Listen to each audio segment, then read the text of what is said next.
Hi, I'm Robin Moyer, and this is day 34 of my COVID-19 story.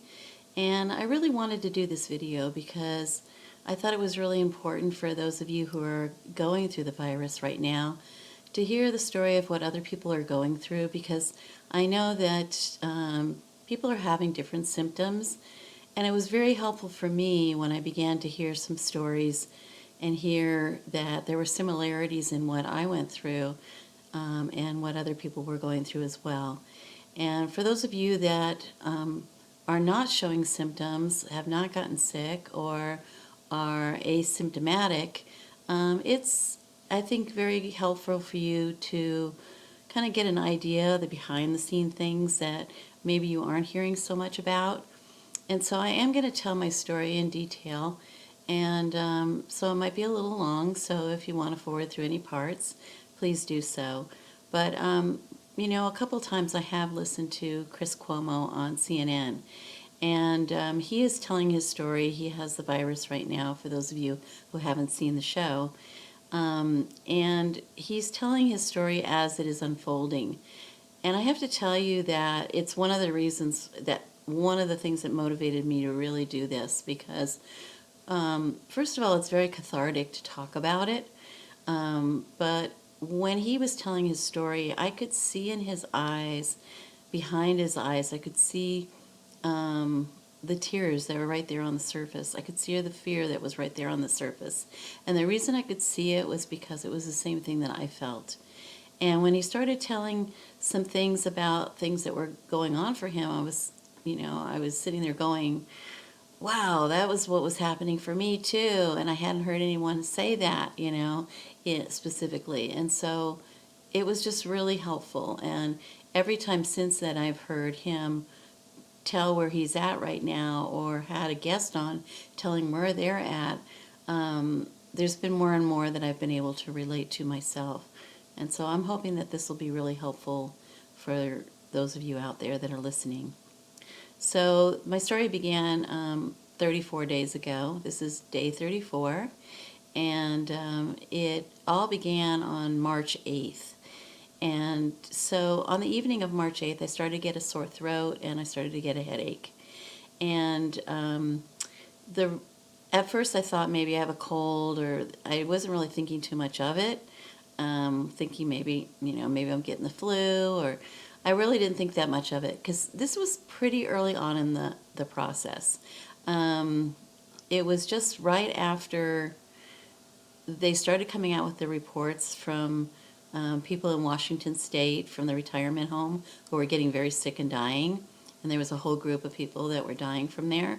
And that's why it really called my attention to it, when the next morning I was worse. I started having flu symptoms. I was having the achy feeling, the chills. I didn't have a really high temperature, but I had all the flu symptoms. I had a pounding headache, and I was also starting to have that dry cough that they've been talking about.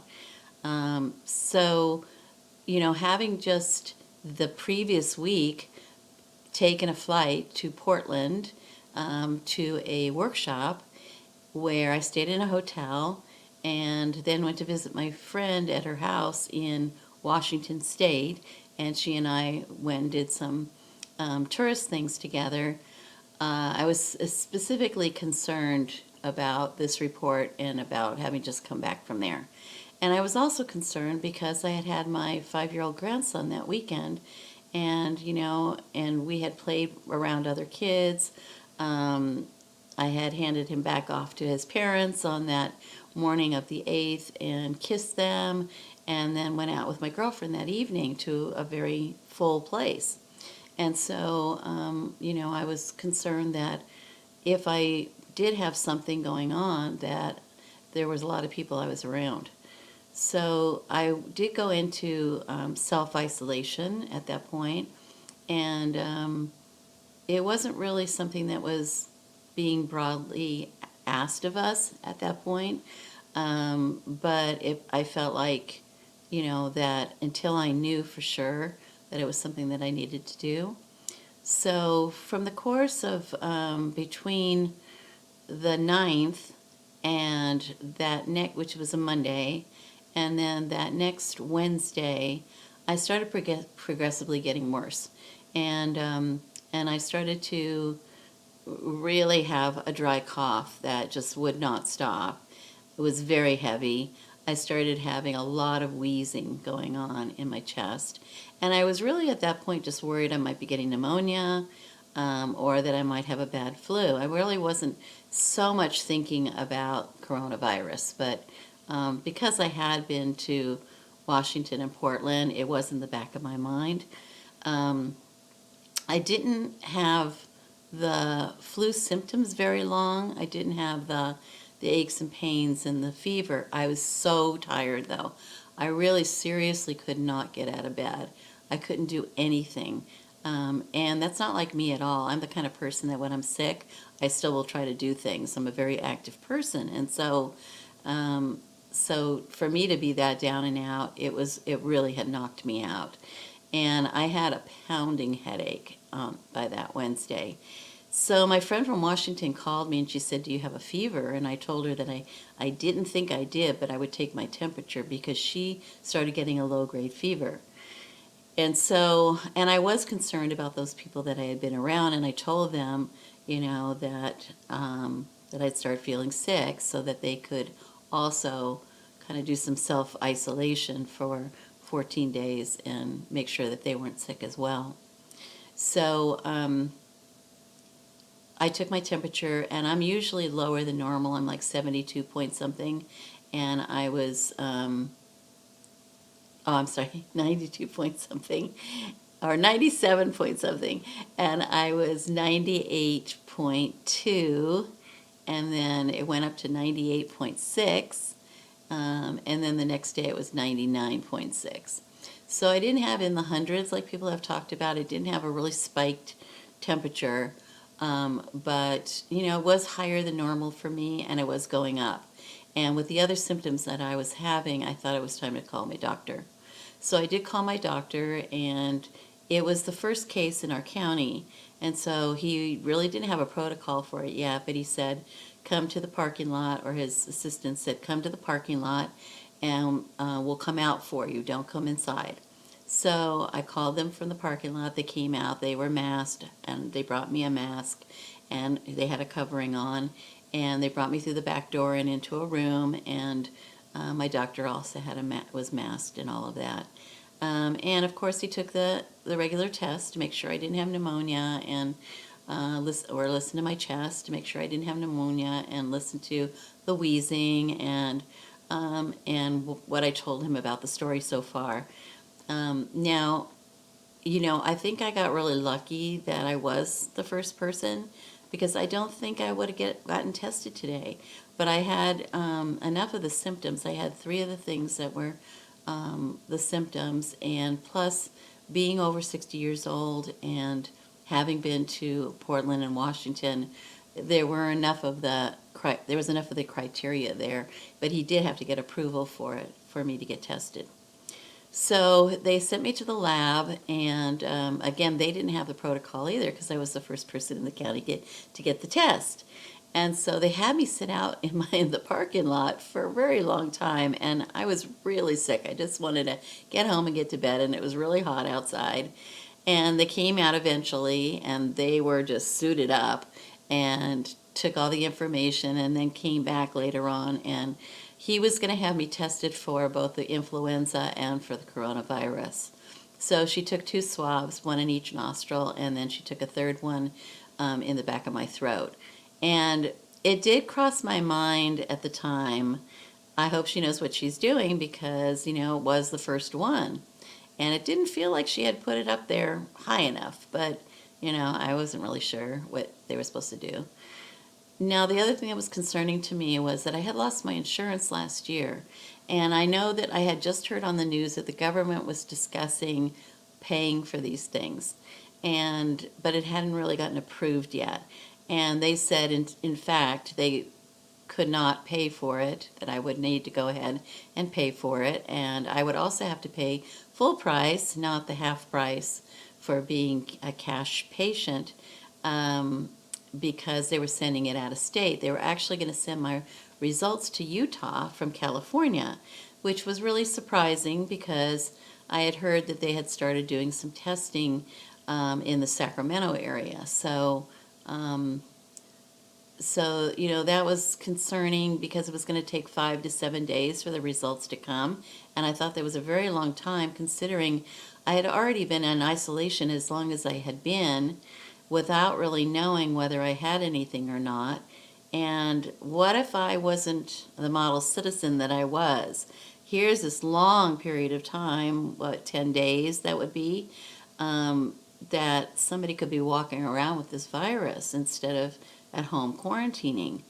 And so, and I was lucky to have my daughter bringing me food to the door and leaving it, and friends bringing me food and bringing me other supplies, essential oils and things to help me. Um, but anyway, so my concern was that I was having to pay for this, and what about these people who were sick and were not getting tested, first of all, because they weren't getting approved, and second of all, they couldn't pay for it or couldn't pay in advance and get reimbursed like I could. It just seems like a wrong time to be worrying about that when you should be getting tested. So anyway, so I got tested. I went home, and my doctor had also given me a nebulizer to use 4 times a day or as needed to help with the chest congestion, and also a steroid. And he said that he was, going to treat me as if I had influenza or, my congestion in my chest. And then if both of those results came back negative, then he would talk about maybe giving me an antibiotic to try for a bacterial infection. So they did come back with the test the next day for the influenza, and it was negative. And I was a little surprised because I really thought I was going to come back having the flu. But so that was a little concerning, when that came back negative. So I continued to do my nebulizer, and I took the steroids, and it wasn't getting worse. I mean, it wasn't getting better, it was getting worse. Every day that I went, it was just getting worse and worse. And so I'd gone in for the test on a Thursday of the first week. By Wednesday of the next week, I was very, very sick. And so here's a couple of things that Chris Cuomo was saying.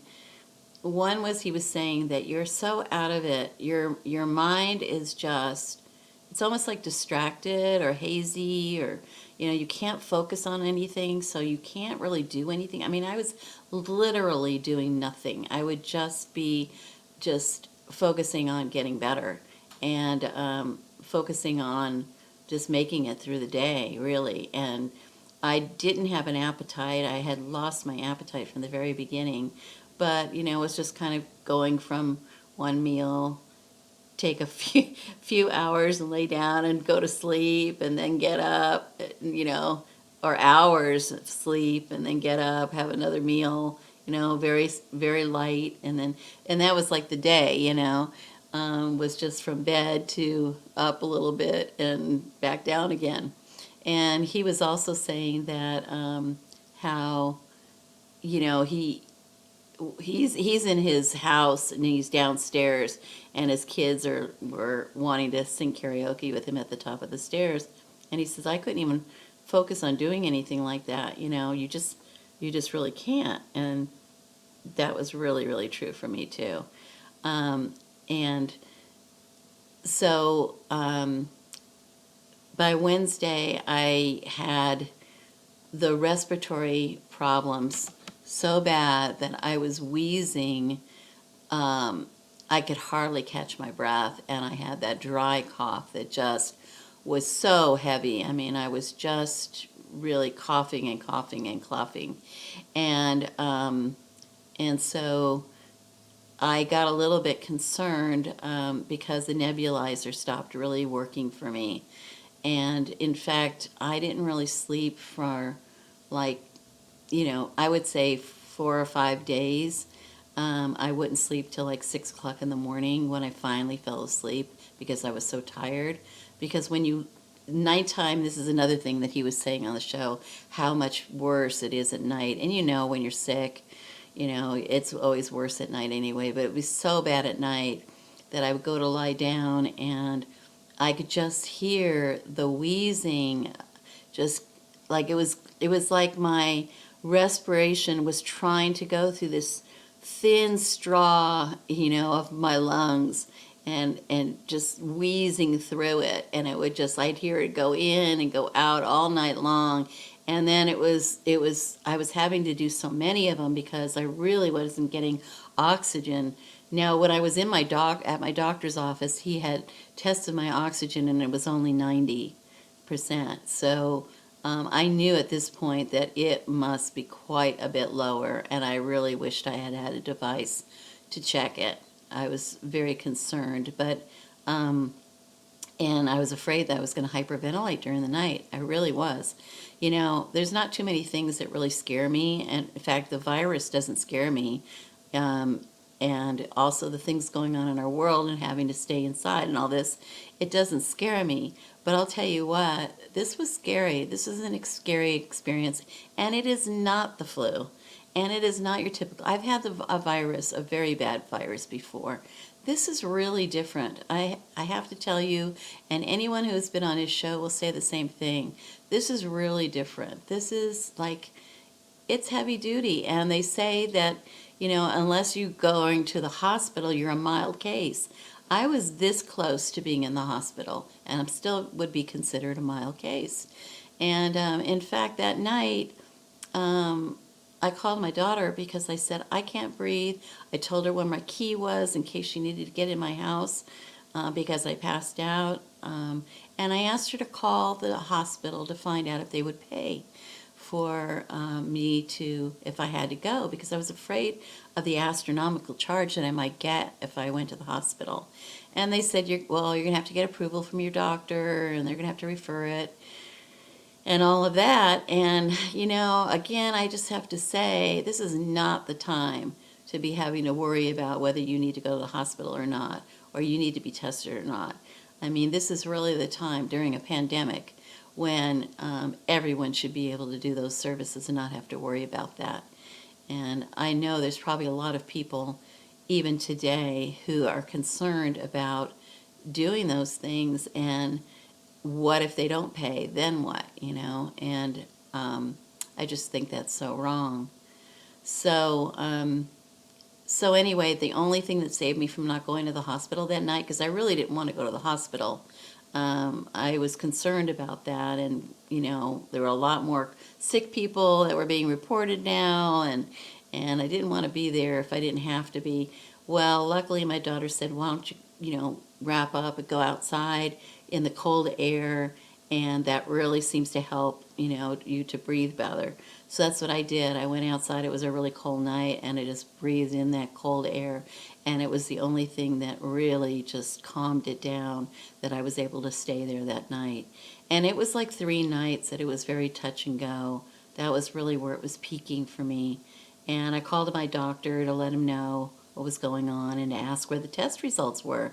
Because, you know, now we're going on, well, so they said it was going to be like 7 days, and this was, you know, this was like the sixth, seventh day by the time I called them, and it had already been another 3 days, 3 or 4 days before I even went to the doctor. So yeah, so this was like day, you know, 11 or 12, something like that. And so I called to find out where the test results were, and they said they hadn't received them yet. And I asked him a couple days later, or a day later, I asked him if they'd still received the results. No. And he said they had called them to find out where they were, and that they had been sent to Utah. Then Utah got very busy, and so then they sent them on to San Luis Obispo, and that they, you know, they don't know really where they are at this point. So I had asked him, since it's taking so long, will you just go ahead and give me the antibiotics also? That way, if this is bacterial, at least we're killing two birds with one stone. And so he said, okay. So I took the antibiotics for the bacterial infection, and I didn't have that. It still was bad.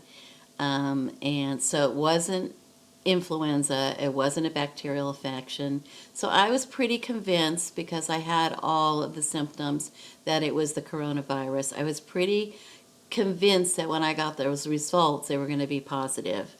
And in fact, the other thing that was happening that week for me, which they weren't really talking about at the time, but I had really bad stomach pains, and I had diarrhea for like 3 days.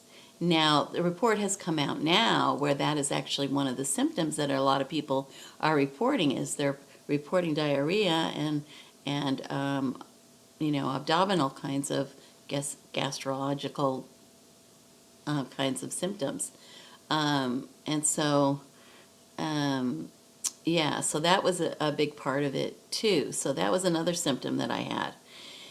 And so anyway, it wasn't until day 13, well, I'm sorry, it was, yeah, day 13. It was the 25th of March that I finally got my results. 13 days into it that I finally got my results.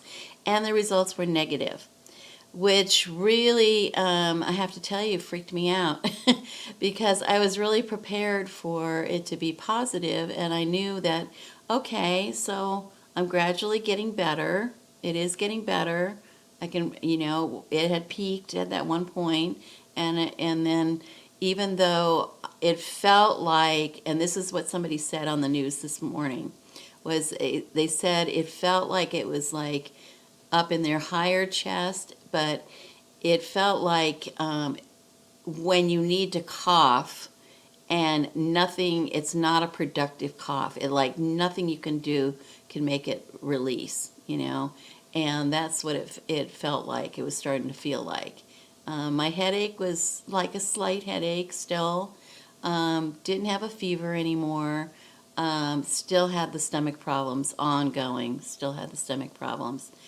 But I could do something with that, because it was like, I've had it, I'm getting better, I will get better, and then I could take a test that says, that I'm negative, and then I could wait 24 hours like they say to do, take another negative test, and then I'm good, right? And hopefully I have the antibodies. Well, it came back negative, so it's like, well, what do you do with that? Then what the heck did I have? And I knew I had it. And, everything in me was saying I had it. In fact, I called a friend of mine who works in the coronavirus unit at her hospital. And I said, are you getting false negatives? And I asked my doctor this as well. I said, are you getting false negatives? Because I think I got a false negative. I can't imagine I didn't have it. And she said, oh, yeah, we have a lot of false negatives. She said, we have people we're treating right now who had positive at first, and then they had they had negative at first, and then they got positive. Or we have people that were, on respirators right now who are still, it's saying that they're negative, So, yeah, there's false negatives. Well, come to find out, now they're sending out reports that a third or 30% of these tests are coming back as a false negative. So it's like, well, what does one do with that? Because here now I'm in a situation where I'm starting to get better. And when I get better, does that mean that I just go out around people? Because after all, my test says that I don't have anything. And so I'll just get over whatever the flu symptoms or whatever it is I have, and then I can be around people. Or am I going to spread this around because it's just a false negative? Well, I decided I was just going to stay indoors longer until, I had none of the symptoms at all anymore, just in case, and I was so thankful that those people that I was around, that I did expose to it, that after 14 days, none of them got sick. So I was just really happy about that. I just really wanted to take another test, and I'm hoping that they have this antibody test because I want to find out if I have the antibodies, you know. Because now I don't know. Now I don't know, could I still get it because I wasn't really sick? Or can I get it again? Because there are some people saying that they're getting it and then they're getting it again and it's coming back worse. Um, you know, or do I have the antibodies and I'm good? You know, so I just don't know. And how many people are out there that just don't know? And how many people are not being as conscious as I am and they're walking around with it? So it's very concerning to me, and especially the fact that when I was watching the news last week, they were saying that 60,000 tests in this area near where I live hadn't been returned yet. So mine could have still been out there floating around with those 60,000 tests. And all those people, what are they doing? Are they sitting at home hoping, wondering whether they have it or not? Showing symptoms, not showing symptoms? What about all the people that are asymptomatic? So there's a lot of behind the scenes stuff going on that's still very, very concerning. I can see that the most important thing is for us to have accurate tests and for us to know one way or another whether we really do have it and we are really spreading it to other people. So there's an elephant in the room. There's a couple of elephants in the room that I want to talk about. One is that once I started feeling better, I really started feeling like I'm over the hump now. I noticed that I had gone through a traumatic experience, that it was very traumatic. You know, it's one thing for you to be isolated or to be alone when you're sick because you choose to be alone. It's another thing when you cannot be near another person or having someone care for you, that it's because it's not allowed. And and so that was just a very scary thing to me to be alone in this process. But, you know, while it's happening, you really don't think about the trauma you're going through. And you really don't think about, like, the fact that you're so isolated. But after the fact, after I started getting better, I could tell that I had had some trauma. And the reason I could tell was that when I would talk about it, any time that I would talk about, particularly those 3 days that I had, and you can see that I still get short of breath when I start talking quite a bit. And actually my throat, um, it's scratchy. I have a scratchy throat now, and I definitely have to double breathe sometimes. And so my respiratory system is still really healing. But I would start crying every time I would talk about those 3 days, you know. And it wasn't like I'm thinking of a story and I'm crying. It was just like it was coming up from me from this very deep place of emotion and trauma. And I have a newfound respect. I've always had respect for, but I have a newfound respect for those people who have really gone through traumatic experiences and have PTSD, because I've had just a tiny taste of what they go through, you know, of just it being something where you feel like I should just be able to get over this, and you can't. Or even though nobody is saying you should just get over this, it's kind of like you don't really want to tell your story, but you do want to tell your story. But you don't want to tell your story anymore because, not because your loved ones and your family don't want to hear it, but because you know that unless they've gone through this experience, they can't really completely relate to what your experience had been. And that's why I think it's so important for me to tell this story and other people to tell their stories. And, you know, it's kind of a community type of thing of letting people know that they're not alone with this experience. And I think there will be a lot of trauma after the fact with people.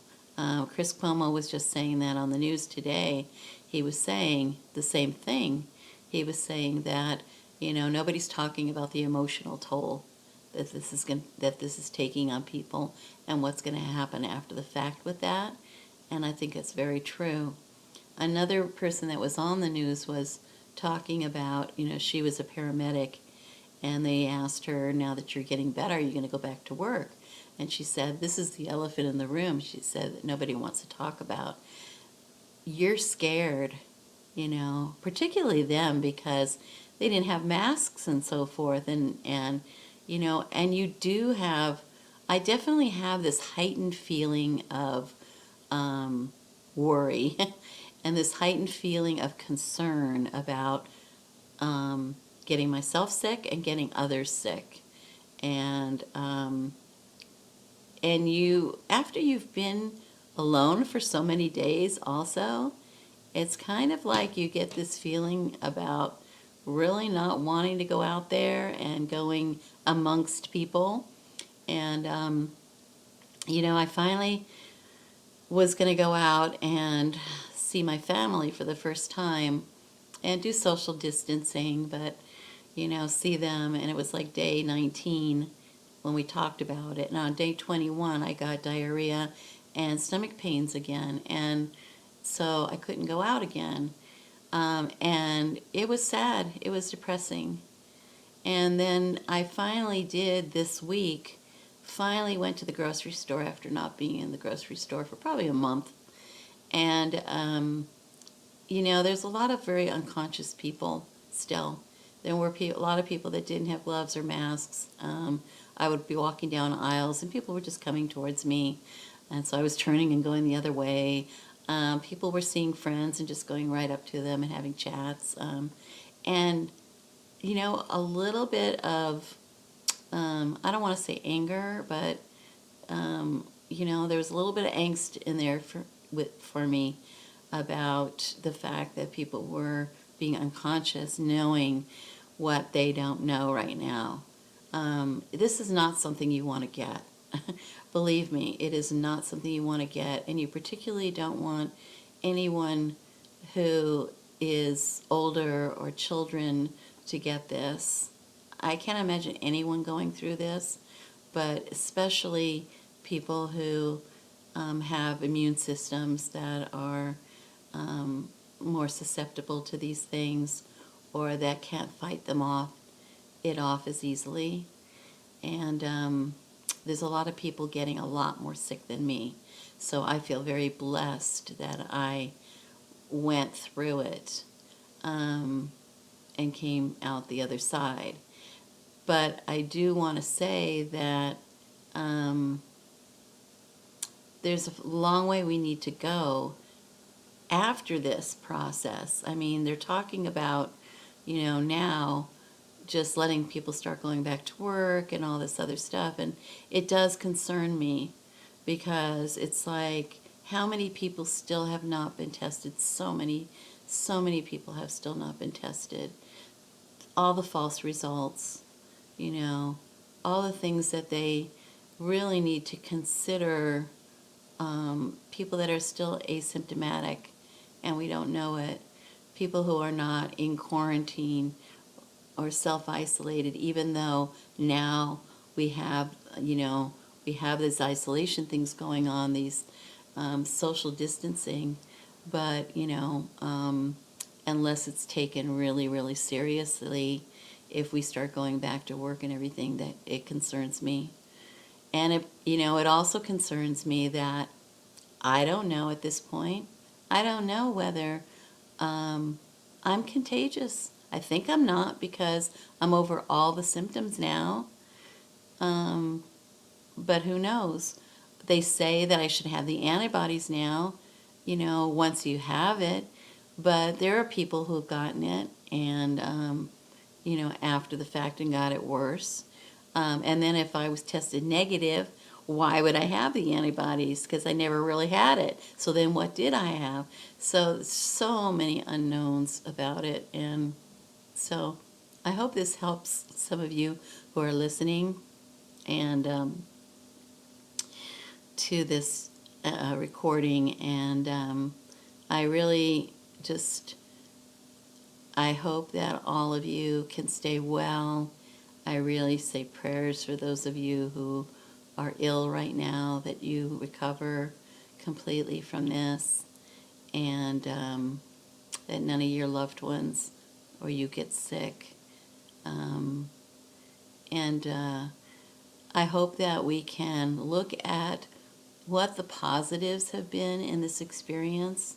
You know, it's an opportunity for us to have that quiet time and look into ourselves, and to have that time to be closer to each other, and send love to each other and do kind things for each other, and not hoard and not be greedy and all those things. If you're not, if you're feeling isolated, um, you know, text messages and phone calls don't totally make it. I really suggest that you try to video chat with people. That really helps. I've personally started a daily meditation with people so that they have somewhere to go every day to just go in and reflect on what's been going on and where we want to go as an individual and as a community when this is all over. And so if there are things that you can do like that, I have a friend who's doing art projects online for people. There's so many wonderful things that people are doing. So be sure to tune into those things to help you through this process. So thank you so much for listening, and be well.